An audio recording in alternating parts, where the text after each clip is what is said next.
Assalamualaikum. Beberapa kali saya udah sharing bahwa dulu saya itu kumat-kumatan mah.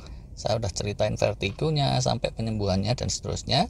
Tapi saya lihat orang yang baru kena itu banyak yang masih salah kaprah, bahkan nggak tahu gejala-gejalanya dan berpotensi bisa jadi kayak saya dulu malah terus kumat-kumatan bertahun-tahun. Bahkan dokter aja itu banyak yang nggak tahu dan nggak nyadar kalau pasiennya cerita gejala-gejala tertentu, itu besar kemungkinan indikasi gangguan pencernaan semacam MAH itu. Istilah MAH ini sebenarnya rada kaprah ya, karena aslinya gangguan saluran cerna yang dikenal sebagai MAH itu macam-macam variannya. Tapi ya udahlah, yang saya maksud ini gangguan tipikal yang gimana ya? Pokoknya itulah sakit perut, bukan yang model diare mangsur, bukan mejen, tapi ya secara umum oleh kalayak dibilang MAH gitulah. Sekarang sih udah oke, tapi dulu saya kumat-kumatan itu bertahun-tahun. Kalau Bang Toyib itu sekedar 3 kali puasa 3 kali lebaran, saya hampir 7 tahun. Walah. Saking ada semacam trauma, sampai sekarang saya kemana-mana nyaris selalu bawa obat-obat MAH. Kayak jimat tuh kelasnya. Nah, segitu lama itu, selain ketemu berbagai macam dokter dan pemberi advice, tentu saya juga banyak interaksi, ngobrol dengan orang-orang senasib. Insya Allah, sedikit banyak jadi tahu situasi tipikalnya itu kayak apa. Terus rada tahu juga beberapa stupid things yang sampai sekarang itu masih aja dilakuin dan ada di benak handai tolan tertentu. Daripada mubazir, izin nih saya sharing aja catatan-catatan saya. Siapa tahu dengan info ini para pemirsa dan handai tolan sekalian bisa dapat manfaat. Dan saat keadaan gak jelas, perasaan ancur-ancuran itu terus nyadar. Bisa saja sebetulnya sedang kena gangguan pencernaan atau gangguan MAH itu. Enggak kok, saya enggak punya sakit MAH, yang saya alami ini pasti bukan MAH. Kadang ada tuh yang suka menyangkal kayak gitu. Hati-hati, mental blocking seperti itu justru seringnya menjadi awalan klasik dari gangguan yang bertahun-tahun. Realitanya tahu enggak? Selama kalian itu manusia beneran, bukan patung atau orang-orangan sawah, nyaris enggak mungkin sih kalian itu enggak pernah kena iritasi saluran cerna. Seringnya tuh ya, kalian enggak ngerasa aja, atau karena cara-caranya bener, yaitu bener secara nggak sengaja, nggak lama kena iritasi, tepar sejenak, istirahat, healingnya jalan, terus kalian sembuh sendiri, berkah dari Allah. Beneran tuh, caranya yang bener itu seringnya nggak sengaja, dan bukannya mereka itu paham persis situasi di pencernaannya. Pikir deh, lawang dokter-dokter dan peneliti paling top sedunia aja, itu semuanya masih remeng-remeng terkait detail teknisnya, proses healing ciptaan Allah di pencernaan dan tubuh kita. Manalah mungkin kalangan awam bisa tahu persis. Kalau nggak sengajanya benar, alhamdulillah. Tapi kalau nggak sengajanya itu ke arah yang salah, ya rudet, astagfirullah. Dan yang kayak gitu bukan sekedar 100 atau 1000 orang. Berdasar survei di negara-negara maju yang terus kena kumat-kumatan gangguan, itu ordernya bisa 10 sampai dengan 15% dari populasi, Masya Allah. Yuk, langsung kita petani nih gejala-gejala MAH kumat-kumatan yang kayak saya dan pasien-pasien senasib. Loh, kalau petani itu bahasa Jawa ya, bukan petani yang nyangkul di sawah, petan. Golek tumo itu, jelimet cari kutu. Sekarang jadi bahasa Indonesia, maksa sih sebenarnya. Gejala di perut kayak apa sih? Nah, kalau di iklannya tuh ya, mual, mules, perih, kembung. Nah, tapi masa sih kalian jadi korban iklan dari dulu nggak insaf-insaf juga sampai sekarang? Ada yang ngerasain di perut terasa perih atau sakit gitu. Kalau keserang mah, tapi itu enggak semua. 50-50 aja mungkin juga enggak. Teman-teman senasib justru banyak yang bilang, kalau ada perih-perihnya atau keruak-keruak di perut, itu tandanya udah mau sembuh, bukan selagi parah-parahnya. Ada lagi yang ngerasain nyeri atau panas di ulu hati.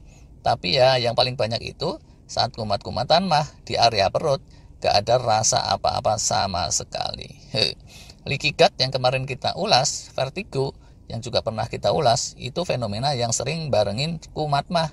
Dan kalau itu terjadi, amat bisa dan amat sering di area perut, nggak ada rasa apa-apa. Dipencet-pencet, ditekan-tekan sama dokter gitu. Itu tergantung dokternya sih. Bisa kerasa geli, bisa juga kerasa piar-piar gitu kalau lesung pipitnya si dokter menawan hati. Oh alah, terus ke sana. Jadi ya, kumat-kumatan MAH itu berdasar cerita-cerita para veteran, bisa ada perihnya, bisa kerasa kembung begah, bisa juga enggak, bisa diare gitu, tapi seringnya juga enggak, atau jarang BAB, setengah mejen, karena terus jadi membatasi makan buah sayur, tapi seringnya juga enggak. Intinya itu, bisa enggak terasa sakit apa-apa di daerah perut, atau bisa di perut itu gak jelas, beda-beda. Kalau kembung aja ya, emangnya itu bisa diidentifikasi dengan ditepuk-tepuk. Kendang sih itu biasanya kalau ditepuk-tepuk. Realitanya, yang perutnya nggak kembung aja, itu dia masih bisa kentut kan ya. Artinya, nggak kembung juga itu di dalam perut bisa ada gasnya. Semriwing, bau petek. Kenapa begitu? Silahkan dilihat buku pelajaran biologi SMP kalian. Saluran cerna kita di area perut, ujung ke ujung itu tidak ada syaraf perasanya. Nah, karena situasinya kayak gitu, mengidentifikasi mah yang jenisnya macam-macam itu menjadi tricky. Inti gangguannya di perut, tapi di perut situ malah gak ada rasanya apa-apa. Pusing gak sih? Diperiksa endoskopi itu juga sering percuma dan malah bikin trauma. Gitu kata yang pernah ngalami. Saya sendiri sih belum pernah, jadi walau alam ini. Apa sih yang diharap dokter dari pemeriksaan endoskopi? Seringnya dia itu ngarepin sesuatu di layar monitor. Eureka, ini nih ketemu luka gede. Pasti ini biang keroknya. Nah, seringnya harapan itu sekedar mimpi di siang bolong. Dia sih enak, cuma iseng-iseng berhadiah. Terus dapat duit lagi. Lah si pasien, soro cak. Kalau ada infeksi bakteri gitu, mungkin bisa sih diperiksa lab terus ketemu. Atau kalau beneran luka iritasi, dengan endoskopi kelihatan. Tapi orang yang kumat-kumatan mah macam-macam situasinya. Banyak diantaranya akar masalahnya itu tidak kasat mata. Misal nih, umum banget yang kumat-kumatan itu pH asam lambungnya nggak normal. Mestinya di bawah 3, mereka 3 atau di atasnya. Kalau air aki sih bisa dicek pakai kertas lakmus. Terus, keadaan lain yang tipikal, leaky gut yang kemarin itu, mikroskopik banget kan? Nggak bisa kepotret sama alat endoskopi. Atau konstelasi gut mikrobiom yang tidak kondusif, itu juga susah dipastikan sama dokter praktek atau rumah sakit. Andai nih ya, masalahnya infeksi bakteri Helicobacter pylori. Lah, setelah ada yang menang Nobel urusan itu, sekarang sih udah ketemu obatnya. Itu pun ngobatinya nggak gampang. Dia tidak bisa dibasmi sama antibiotik ecek-ecek. Padahal kalau pakai antinya kelas berat, itu mengacak-acak gut mikrobiom. Terus lagi ya, seringnya akar masalahnya bukan di bakterinya itu. Karena kalau perut kita normal dari pertamanya, bentengnya itu ketat, ciptaan Allah. Segenap bakteri aneh, itu untuk tembus pun susah, apalagi untuk berbiak di perut kita. Terus ya, pemenang Nobel tadi bilang, banyak di antara yang gangguan di perutnya itu berbiak bakteri Helicobacter pylori. Banyak ini artinya nggak semua. Dah gitu ya, mikrobiota di perut kita jenisnya miliaran triliunan. Tapi kalau diterusin kajian ilmiah kejauhan nih. Intinya yaitu tadi, kalau pencernaan mah kalian error, wahai handai tolan sekalian, ketahuilah bahwa di bagian perut bisa nggak terasa apa-apa.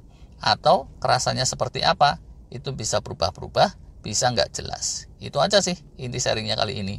Terus, rasa gejala-gejalanya di mana dong? Panjang lagi itu ceritanya, kita mestinya ulas di video lain aja, ini udah panjang. Terima kasih.